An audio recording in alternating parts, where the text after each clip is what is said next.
Hello friends, I am your study mate Sarika Ramola और आज हम यहाँ पे डिस्कस करने वाले हैं यूके ट्रिपल एससी के पूरे सिलेबस को। साथ ही हम देखेंगे कि हम टाइम टेबल को कैसे मैनेज करते हुए पूरे जो सिलेबस दिया गया है उसको कंप्लीट करेंगे। तो देखिए, जो एग्ज़ाम होगा और जो नई विज्ञप्ति आई है उसके अकॉर्डिंग जो सिलेबस दिया है उन्होंने नोटिफिकेशन के साथ, उसी को हम डिस्कस करने वाले हैं। जो एग्ज़ाम होगा वो ऑब्जेक्टिव होगा। जो स्क्रीनिंग एग्ज़ाम होता है पहले, वो ऑब्जेक्टिव होगा जिसमें टोटल कितने क्वेश्चन होंगे, 100 क्वेश्चन होंगे और उनमें जो मार्क्स दिए जाएंगे वो भी 100 होंगे। अगर नेगेटिव मार्किंग भी इसमें होगी और अगर 4 क्वेश्चन गलत होते हैं तो उसमें 1 अंक काटा जाता है। ठीक है, तो चलिए ये चीज़ें आपको पता होनी चाहिए कि नेगेटिव मार्किंग भी इसमें होती है। चलिए, तो जो 100 मार्क्स हैं उनको किस प्रकार से डिवाइड किया गया है उसको देख लेते हैं। सबसे पहले यहाँ पे देखेंगे तो 20 नंबर की यहाँ पे सामान्य हिंदी आती है। सिलेबस को अभी हम देखेंगे हिंदी में क्या क्या आएगा सारे सब्जेक्ट में। ठीक है, चलिए, उसके अलावा अगर आप देखेंगे जनरल स्टडी और जनरल नॉलेज का जो होगा वो कितने नंबर होंगे, 40 नंबर होंगे। इन 40 नंबरों में क्या क्या आएगा, 20 नंबर तो हिंदी आपने देख लिया।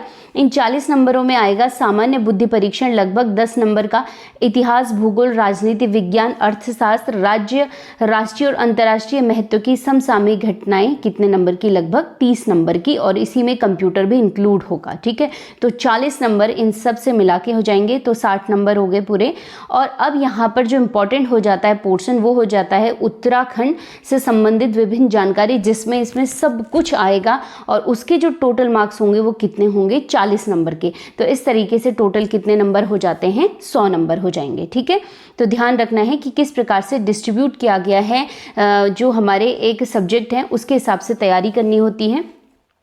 अब हम बात कर लेते हैं सबसे पहले हिंदी की, कि हिंदी में क्या क्या टॉपिक दिए गए हैं। पहला है भाषा एवं हिंदी भाषा। ठीक है, इसके अंतर्गत आ जाता है भाषा के प्रकार, हिंदी भाषा का विकास, कार्यालयी भाषा, हिंदी की बोलियां, उत्तराखंड प्रदेश की प्रमुख बोलियां जिसमें कुमाऊनी, गढ़वाली, जौनसारी ये इंक्लूड हैं।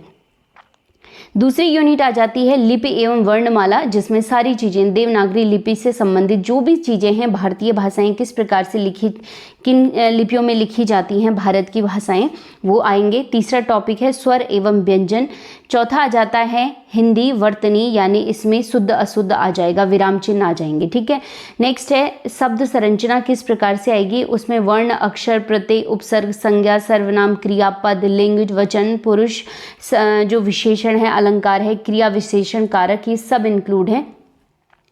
नेक्स्ट यूनिट आ जाती है जिसमें आ जाता है शब्द भंडार, जिसमें तत्सम, तद्भव, देशज, ये सारे टॉपिक जो होंगे ये इसी में आ जाएंगे। विलोम शब्द, पर्यायवाची, ये सारे। ठीक है, नेक्स्ट आ जाती है संधि। संधि में अगर आप देखेंगे तो स्वर संधि, दीर्घ संधि, गुण संधि, वृद्धि संधि और यण संधि।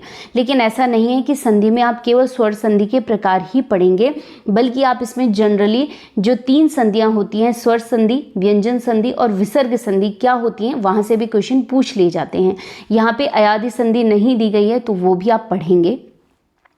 नेक्स्ट आ जाता है वाक्य परिचय, और इससे वाक्य से संबंधित किस प्रकार से वाक्य शुद्ध है अशुद्ध है वो चीज़ें आपको पढ़नी है यहाँ पे। ठीक है, नेक्स्ट आ जाता है लोकोक्ति और मुहावरे, ये इंपॉर्टेंट आ जाएगा, यहाँ से भी क्वेश्चन पुटअप होते ही होते हैं।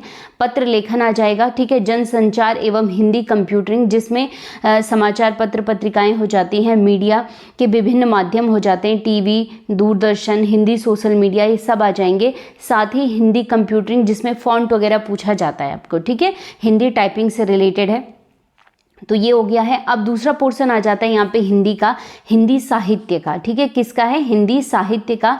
और उन्होंने पहले ही लिखा है, पहली लाइन में देखिए, उत्तराखंड राज्य एवं एनसीईआरटी की 10वीं एवं 12वीं कक्षा के पाठ्यक्रम के अनुसार।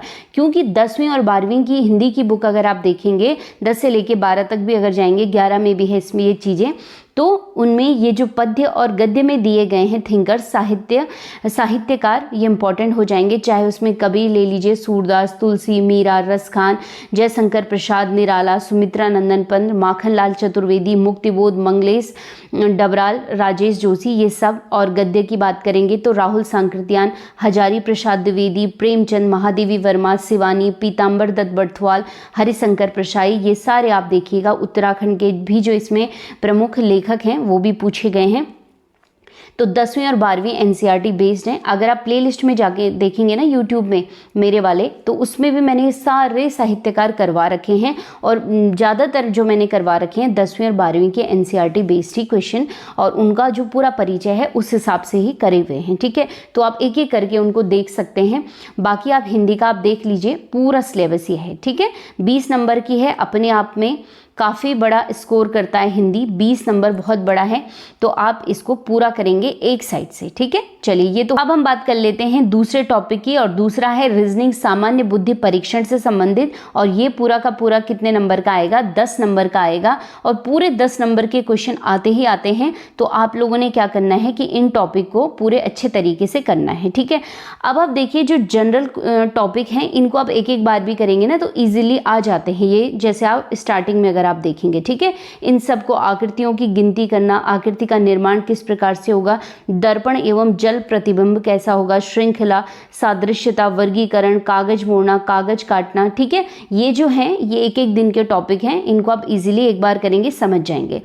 अब यहाँ पर जो शाब्दिक मानसिक योग्यता परीक्षण है, इन पे आपको टाइम देना पड़ेगा और एक साइड से उठा के आपको ये करने पड़ेंगे। ठीक है, एक एक करके आप देख लेंगे इनको। वर्णमाला परीक्षण हो गया आपका। ठीक है, एक बार करेंगे आ जाएगा समझ में, लेकिन 10 से 15 टॉपिक, जैसे इसमें कुल कितने दिए गए हैं, 29 टॉपिक दिए गए हैं। आप स्क्रीनशॉट भी ले सकते हैं कौन कौन से हैं, तो इनको आप एक साइड से करेंगे। और इस 29 में से 15 टॉपिक ऐसे होते हैं जिनको आप पूरे का पूरा अच्छे से तैयार करेंगे, क्योंकि ऐसा है कि अभी तो एग्ज़ाम है, आने वाले जो एग्ज़ाम होंगे वहाँ के लिए भी आपके तैयार हो जाएंगे वो। ठीक है, चलिए तो ये रीजनिंग वाला पोर्शन हो गया। अब हम बात कर लेते हैं सामान्य अध्ययन की। अब इसमें जो सिलेबस दिया गया है वो बहुत ज़्यादा दिया गया है, तो आपको तैयारी तो पूरी ही करनी पड़ेगी। इतिहास का सिलेबस देख लेते हैं। देखिए, प्राचीन भारतीय इतिहास पूछा गया है, और इसमें पहला है सिंधु घाटी सभ्यता, दूसरा है वैदिक सभ्यता, नेक्स्ट उत्तर वैदिक काल, तीसरा है महाकाव्य काल, नेक्स्ट है जैन एवं बौद्ध धर्म, फिर है मौर्य काल, उत्तर मौर्य काल, गुप्त साम्राज्य, उत्तर गुप्त काल, और अरब एवं तुर्की आक्रमण हो गया।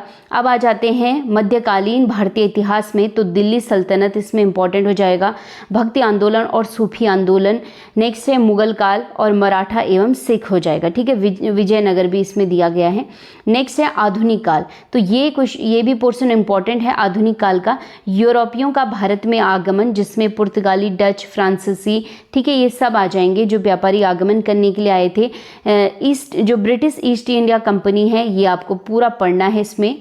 ठीक है, नेक्स्ट है ब्रिटिश शासन 1858 से लेके 1947 जब तक भारत आज़ाद हुआ था, और भारत के प्रथम स्वतंत्रता संग्राम से लेके। ठीक है, नेक्स्ट है भारत में राष्ट्रवाद का विकास, ये इंपॉर्टेंट हो जाएगा, ये तैयार करना है आपको।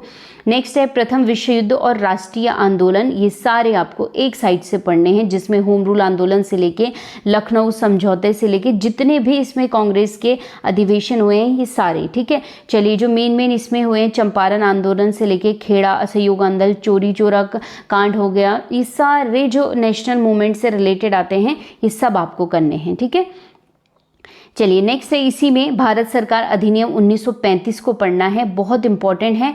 पाकिस्तान की मांग किस प्रकार से हुई थी, क्रिप्स मिशन, भारत छोड़ो आंदोलन, कैबिनेट मिशन, आज़ाद हिंद फौज, अंतरिम सरकार, माउंटबेटन योजना, भारतीय स्वतंत्रता अधिनियम। ठीक है, ये सारी चीज़ें आ जाएंगी।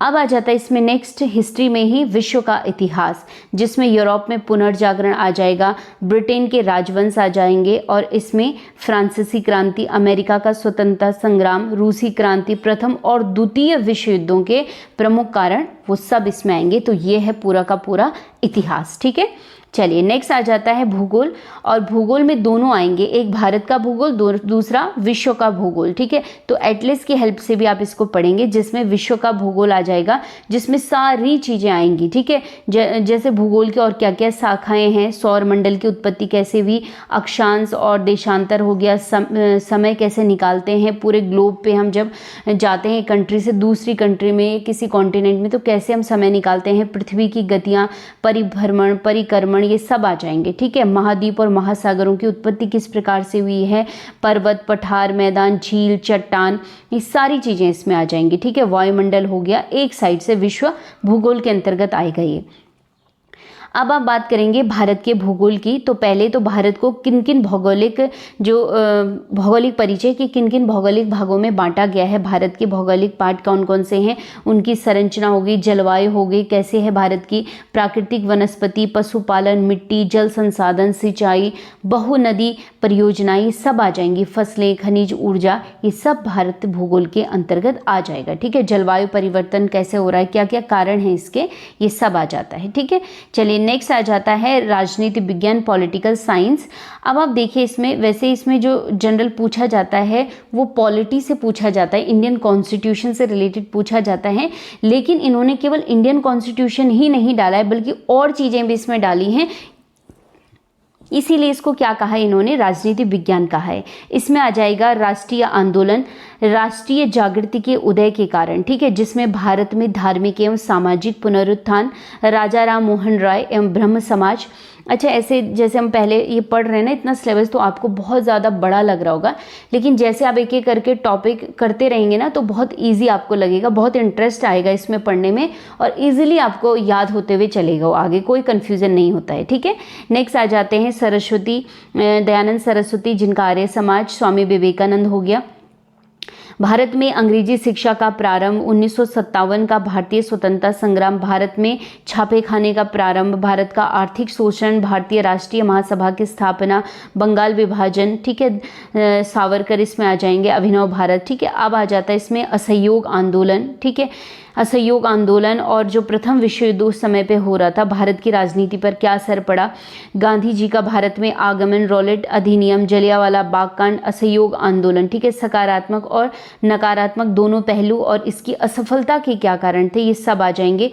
सविनय अवज्ञा आंदोलन हो जाएगा जो 1930 में हुआ था। ठीक है, इसमें साइमन कमीशन हो गया, नमक सत्याग्रह, नेहरू रिपोर्ट, पूर्ण स्वराज का प्रस्ताव, उसके बाद भारत छोड़ो आंदोलन, भारत का विभाजन, ये सब आ जाएंगे इसमें। ठीक है, चलिए देखिए इंडियन कॉन्स्टिट्यूशन यानी ये पॉलिटिकल साइंस के अंतर्गत आ रहा है, गांधीवाद आ रहा है, इसमें गांधी जी का पूरा आपने पढ़ना है, जीवन परिचय से लेके, किताबों से लेके, उनके क्या क्या राजनीतिक विज्ञान विचार थे वो सब चीज़ें, सत्य अहिंसा, सत्याग्रह, राजनीति का आध्यात्मिकरण, राम राज्य का विस्तार, ये सब आ जाएगा इसमें। ठीक है, गांधी के सामाजिक विचार हो गया, सर्वोदय की अवधारणा, उनकी जो अस्पृश्यता निवारण जो उन्होंने चलवाया था आंदोलन वो, हरिजन की अवधारणा, गांधी जी के आर्थिक विचार, ये सब इसमें इंक्लूड होगा। ठीक है, भारतीय राज्य व्यवस्था की हम बात करेंगे तो भारतीय संविधान की विशेषता आ जाएगा, लोकतांत्रिक व्यवस्था, गणतांत्रिक व्यवस्था, सर्वधर्म समभाव की अवधारणा, सहयोगी संघवाद, मौलिक अधिकारों का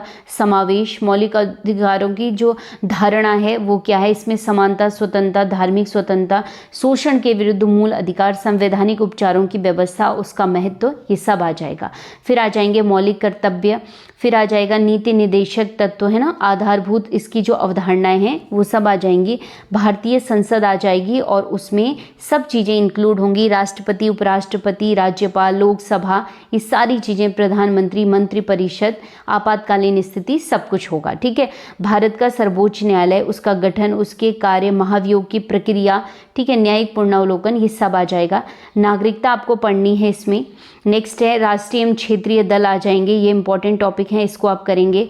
नेक्स्ट आ जाता है पंचायती राज और इसमें आपको पढ़ना है, इंपॉर्टेंट है ये भी, स्थानीय स्वशासन जिसमें नगर निगम, नगर पालिकाएं आ जाएंगी, ग्रामीण स्थानीय स्वशासन इसमें आ जाएगा, जिसमें त्रिस्तरीय जो व्यवस्था है वो सब आपको पढ़नी है। ठीक है, नेक्स्ट है उत्तराखंड का पंचायती राज अधिनियम, ये भी आपको पढ़ना है, ये बहुत इंपॉर्टेंट है। सूचना का अधिकार अधिनियम 2000 आपको पढ़ना है। और देखिए इंपॉर्टेंट यहाँ पे ऑर्गेनाइजेशन पूछा गया है यूएनओ।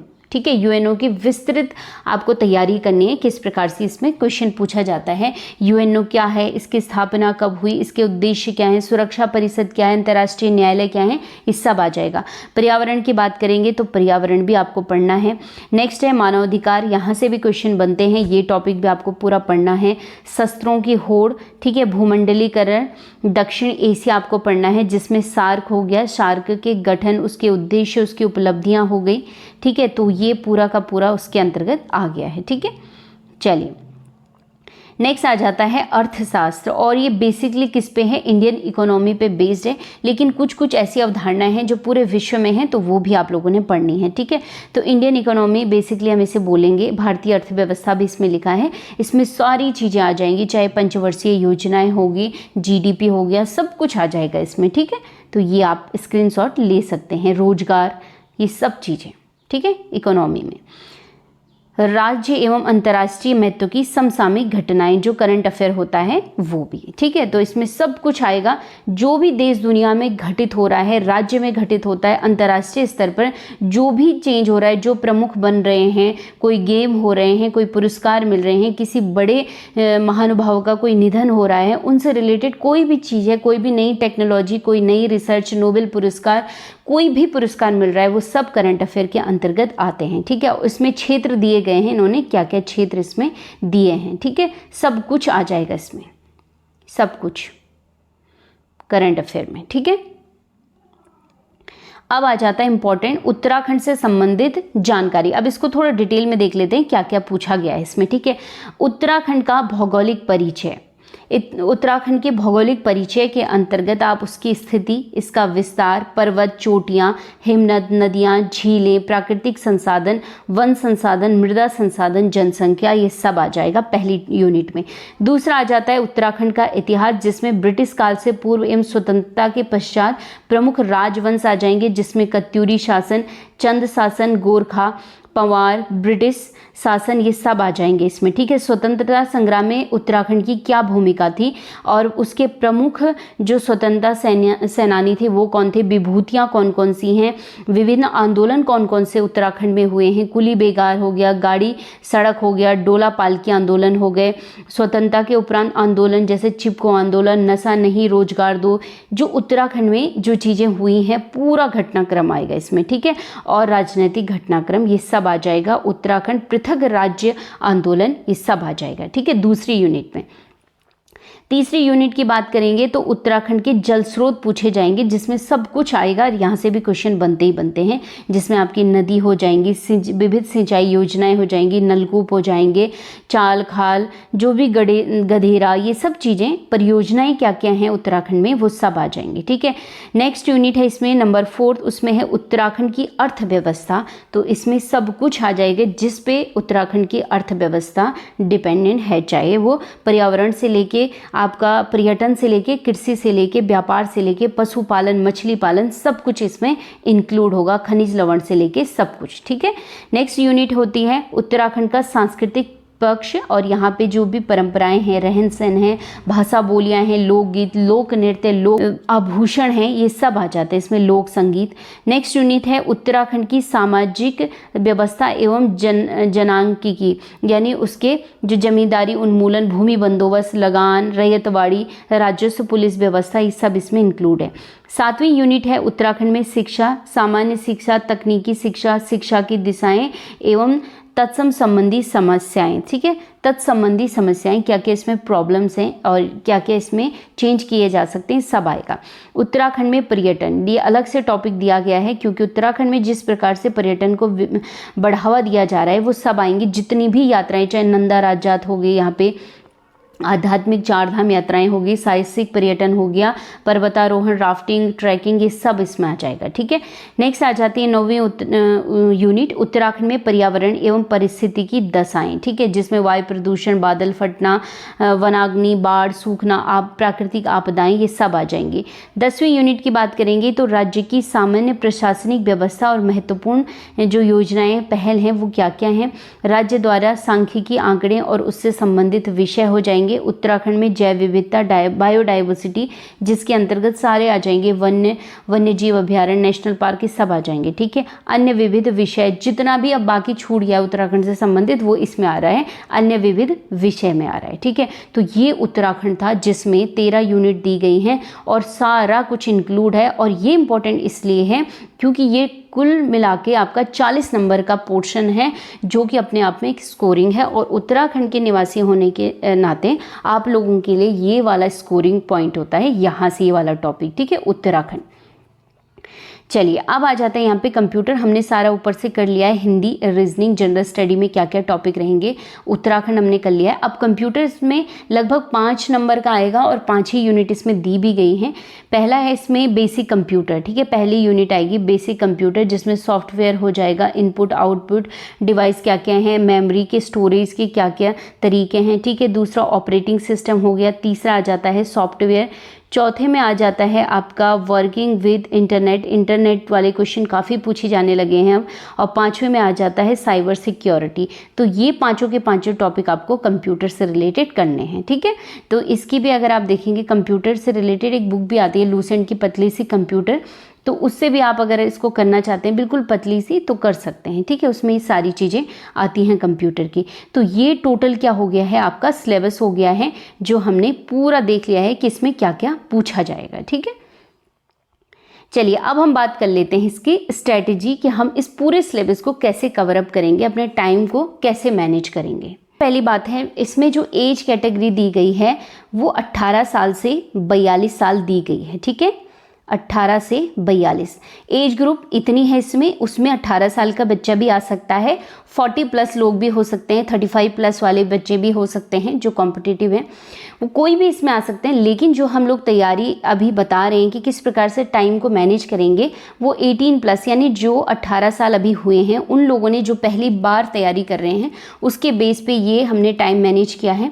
उसके अलावा अगर आप देखेंगे तो जिन बच्चों ने तैयारी कर दी है उनके पास जो टाइम है वो जितना टाइम है अपना पढ़ेंगे, और जितना भी नया ट्राई करना है या सिलेबस के अकॉर्डिंग आपने पहले वो तैयारी के छूटे हुए हैं आप उनको कवर करेंगे।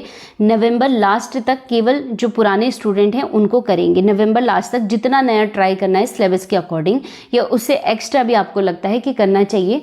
उसके बाद पूरा दिसंबर और आपका जनवरी 19 तारीख लगभग एग्जाम की डेट प्रस्तावित है। 100 दिन आप लोगों के पास पूरे के पूरे हैं, तो पुराने स्टूडेंट केवल रिविज़न और नया ट्राई कब तक, नवंबर तक। उसके बाद वो पूरा अपना क्या करेंगे, रिवीजन करेंगे। तो अब देख लेते हैं हम इसको टाइम को कैसे मैनेज करेंगे। सबसे पहली बात है कि आपके पास जो सिलेबस हमने अभी डिस्कस किया है उस सिलेबस की हार्ड कॉपी, उसका प्रिंट आउट आपके पास किसी भी हालत में होना चाहिए। सिलेबस आपके आगे होना चाहिए तैयारी करते हुए।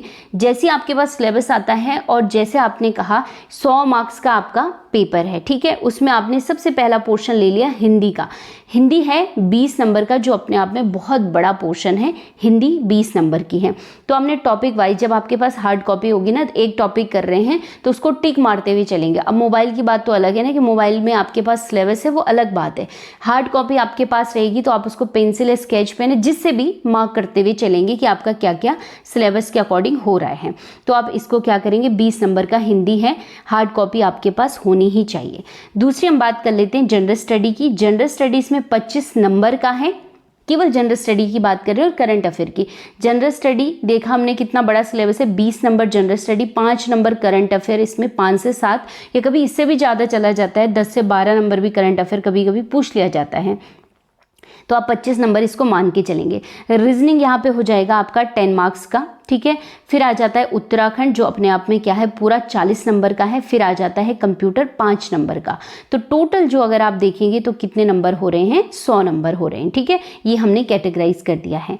अब आप इतने बड़े सिलेबस को कैसे पढ़ेंगे, जो मैक्सिमम टाइम अगर आप देखेंगे, मैक्सिमम तो आप अपने हिसाब से ज़्यादा भी पढ़ सकते हैं, लेकिन मिनिमम जो आपको तैयारी करनी है सीरियस वाली, वो 6 से 7 घंटे की करनी है। और ये 6 से 7 घंटे सुबह जितनी जल्दी हो सके उठ के आपको मैनेज करने हैं रात तक, कि आप इन 6-7 घंटों को कैसे मैनेज करते हैं, ठीक है। डेली 6 से 7 घंटे सफिशिएंट होते हैं अगर कोई सीरियस सिलेक्शन फाइनल चाहता है तो। उसके बाद अगर आप देखेंगे तो कंप्यूटर को आप यहीं से स्टार्ट करेंगे, क्योंकि पहला स्क्रीनिंग हो जाएगा जिसमें आपके 100 नंबर के मार्क्स आ रहे हैं। उसके बाद आपका कंप्यूटर, आपको पता है कितनी ज़्यादा स्पीड मांगी हुई है, तो कंप्यूटर को आप चाहे हिंदी है, इंग्लिश टाइपिंग है, बेसिकली हिंदी आप स्टार्ट कर लीजिए अभी से। हिंदी को आप कम से कम आधा घंटा ज़रूर देंगे टाइपिंग को। इसमें आपके क्या होते हैं, हाथ सेट हो जाते हैं अभी से। तो आप इसको 1 घंटा भी कर सकते हैं अगर आपके पास टाइम है तो ये चीज़ आपको याद रखनी है। स्टडी आपके 6 से 7 घंटे, कंप्यूटर डेली अभी से आधा या 1 घंटे, ठीक है। चलिए सबसे पहले हम बात करेंगे हिंदी की। तो हिंदी आपको स्टार्ट करनी है ठीक है। तो हिंदी की अगर आप बात करेंगे, पुराने जो स्टूडेंट है वो 1 घंटा इसको रिवीजन या फिर से स्टार्ट करके अपने टॉपिक वाइज पढ़ भी सकते हैं 1 घंटा, लेकिन जो नया स्टूडेंट है वो 1.5 घंटे कम से कम हिंदी पढ़ेंगे, सिलेबस के अकॉर्डिंग पढ़ेंगे। हिंदी अपने आप में 20 नंबर का है। कोई भी बुक आप ले लीजिए, चाहे इसमें आप लूसेंट लेते हैं या राजपाल सिंह की एक बुक आती है वो ले लीजिए आप। इसमें हिंदी साहित्य और पत्र लेखन जो आएंगे मेन किससे बेस्ड होंगे, एनसीईआरटी बेस्ड होंगे 10th और 12th के, ठीक है। और अगर आज वर्तमान टाइम में अगर आप देखेंगे हर किसी के हाथ में मोबाइल है, तो यूट्यूब एक बहुत अच्छा माध्यम है। किसी भी चैनल में जाइए आप, यूट्यूब नेट के माध्यम से आपको एक से बढ़कर एक पढ़ाने वाले मिलेंगे। तो एक एक टॉपिक करके आप लिखेंगे हिंदी साहित्य के, उससे आप करते जाएंगे, पत्र लेखन सब कुछ आपको मिल जाएगा नेट पे और यूट्यूब में, ठीक है। चलिए, ये तो आपके 6 दिन का हो गया, आपने कैसे पढ़ना है हिंदी को। जो वीकली संडे आपको मिलेगा उसमें आपने जो 6 दिनों में पढ़ा है उसको आप रिवीजन करेंगे। अभी जब ऐसा नहीं करेंगे आप कि जैसे आप आज आपने कोई भी टॉपिक पढ़ा है तो कल आप सीधे दूसरा टॉपिक, जब आप इसको दूसरे टॉपिक को पढ़ेंगे तो 5 से 10 मिनट जो पुराना टॉपिक पढ़ा था उसको भी रिवीजन करेंगे आप, ठीक है। तो उस हिसाब से टाइम को मैनेज करेंगे। वीकली आप प्रैक्टिस सेट जरूर करेंगे हिंदी का, ठीक है। चलिए, ये तो हो गया हिंदी का। अब हम बात कर लेते हैं रीजनिंग का। रीजनिंग है 10 नंबर की और इसके लिए अभी से आप देंगे पूरा 1 घंटा, सिलेबस के अकॉर्डिंग 1 घंटे इसको आप देंगे। कोई भी बुक ले लीजिए, बुक कोई ऐसे नहीं कि कोई पर्टिकुलर बुक होती है, कोई भी बुक टॉपिक वाइज आप देख लीजिए कि किस बुक में आपके ज़्यादा टॉपिक कवर हो रहे हैं, ठीक है। नहीं हो रहे हैं तो मैंने आपको फिर से सजेस्ट किया है कि यूट्यूब में हर टाइप से आपको टॉपिक मिलेगा, एक एक टॉपिक करके आप उठाइए, उसको करिए और वीकली आप इसमें भी प्रैक्टिस सेट करते रहिए, ठीक है। ऐसा नहीं है कि आप पहले हफ्ते से ही प्रैक्टिस सेट स्टार्ट कर दीजिए, आप पहले पढ़िए, उसमें समझ बढ़ाइए, फिर प्रैक्टिस सेट, ठीक है, कि कैसे कैसे इसमें क्वेश्चन आ सकते हैं। तो रीजनिंग का हो गया है। अब बात कर लेते हैं जनरल स्टडी की। जनरल स्टडी में सिलेबस बहुत ज़्यादा है और यहाँ पर नंबर कम है, यानी मार्क्स कम है, लेकिन इसका मतलब ये नहीं है कि जनरल स्टडी नहीं करनी है। जनरल स्टडी को पूरा पढ़ना है, अच्छे से पढ़ना है, क्योंकि अभी जब आप इस एग्ज़ाम में उतर गए हैं तो आपको जनरल स्टडी पढ़ के रखनी ही पड़ेगी, चाहे इस एग्ज़ाम के लिए, आने वाले एग्ज़ाम के लिए। लेकिन हम ये मान के चल रहे हैं कि आप अगर इस एग्ज़ाम में आए तो ये एग्ज़ाम आप आराम से निकालेंगे, ठीक है।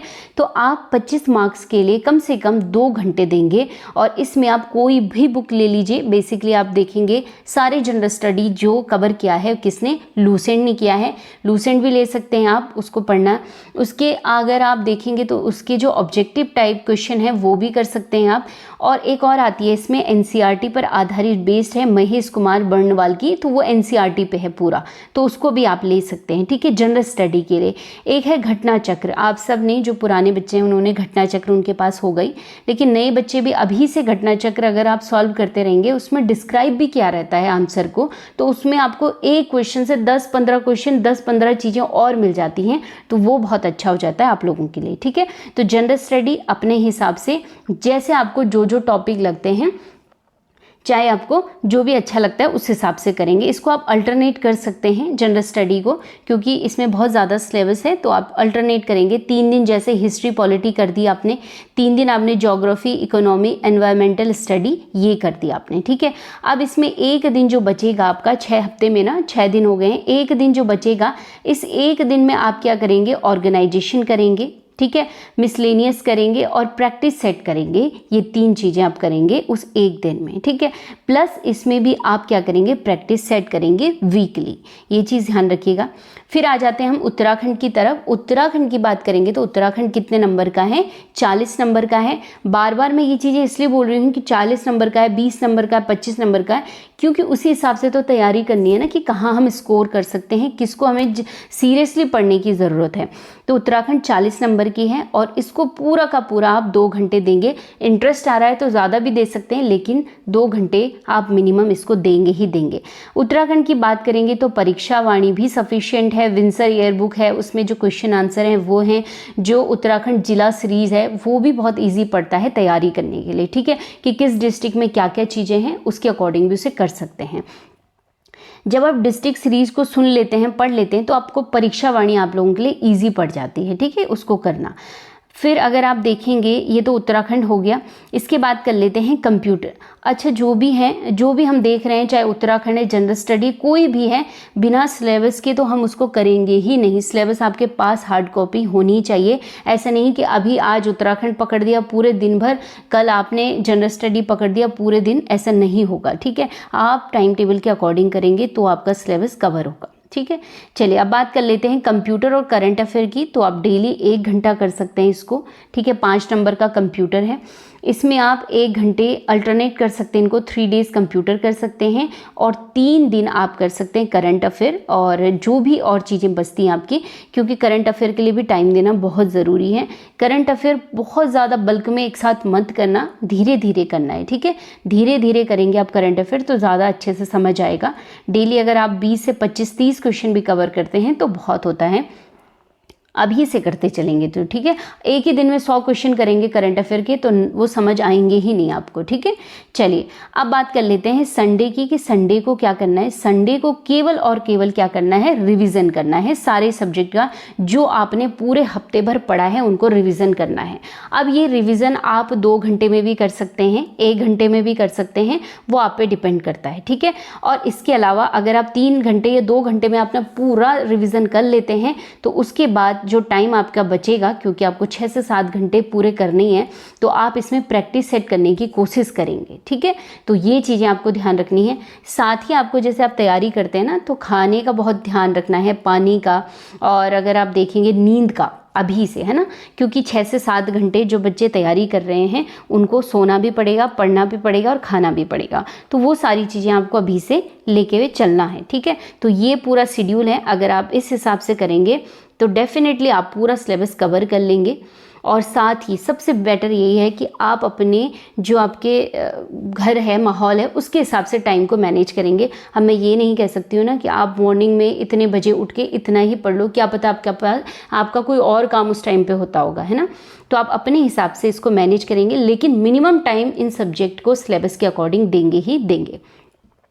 आई होप आप लोगों के लिए थोड़ा इजी पड़ा हो कि किस प्रकार से हम इसको करें। तो चलिए मिलते हैं हम नेक्स्ट वीडियो में, तब तक के लिए धन्यवाद, पढ़ते रहिए।